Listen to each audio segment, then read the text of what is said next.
In our society and in the whole world, gender is composed in two, female and male. I'm going to talk today about female in our society, in Morocco, and everything. And the only thing I'm going to talk about is that I read this amazing poetry that really describes the man's virgin and the man's vision for the woman in Morocco and everything.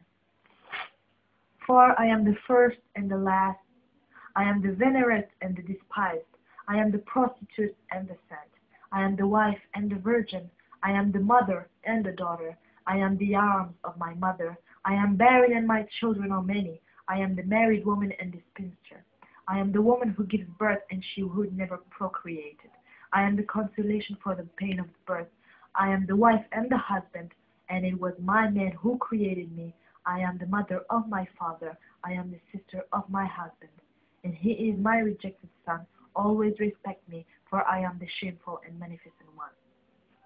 Hymn to Isis, 3rd or 4th century before Christ, discovered in Nag Hammadi.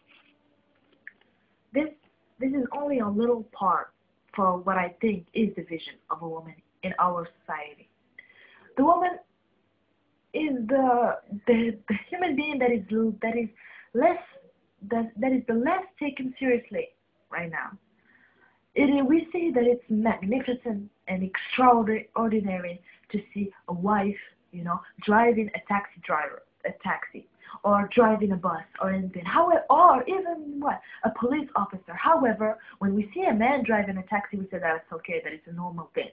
Now we see that it's good and everything that a woman takes into being a doctor, into being an engineer, into being anything right now. However, a man, when he becomes an engineer, he thinks that it's good, that it's normal.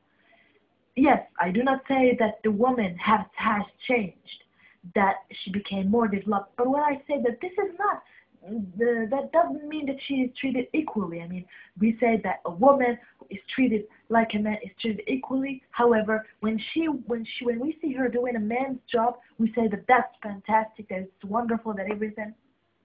That's not good.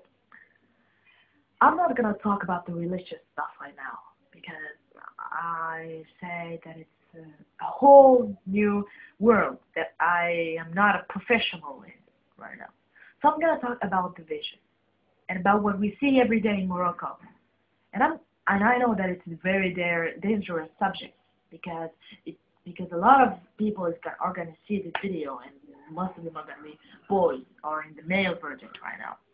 So I'm saying that a woman is really, really not treated equally than a man. Let's just talk about it. When we go outside, let's take a normal girl outside, going outside. She might not even be pretty. She might not even be good. She might not even be well dressed, or she might be dressed good, or she might be pretty. However, every gender of every girl, she goes outside, and every boy, whether he is younger than her or older than her, tries to talk to her, or talks to her in a very disrespectful way. You know what I mean? Even it might be that he might only have 5 years old or even 8 years old, and he doesn't even know the difference between a man and a woman. However, he still goes out and tries to talk to her in a very, very, very disrespectful way. I mean, and some of the girls, I don't say that it's not their fault, but because they really wear something, I'm not gonna go to that place. I'm saying that boys should respect themselves. You know what I mean? Why? This has been into generations right now. Like the boy, talks disrespectfully with the woman. Then it might be a father, and then the child sees the same thing happening to his mother, and he doesn't say that I'm not gonna do that. I'm not gonna talk that way with that girl. No. But he does it. He talks that way with that woman, and he goes and do the same thing with that woman, and do the same thing with that woman, and it goes on and goes on. He doesn't say that, oh my gosh, would I want someone to talk like that with my sister, or with my mother, or with my daughter? No, he doesn't say that. He only thinks about himself right now. What about anything else? Yes, women. Women is the subject of the decade, or even more. It has always been the subject. When God created Adam, He also created Eve. They were created to be treated equally. So I'm saying, let's stop this discrimination and let's treat women and men equally.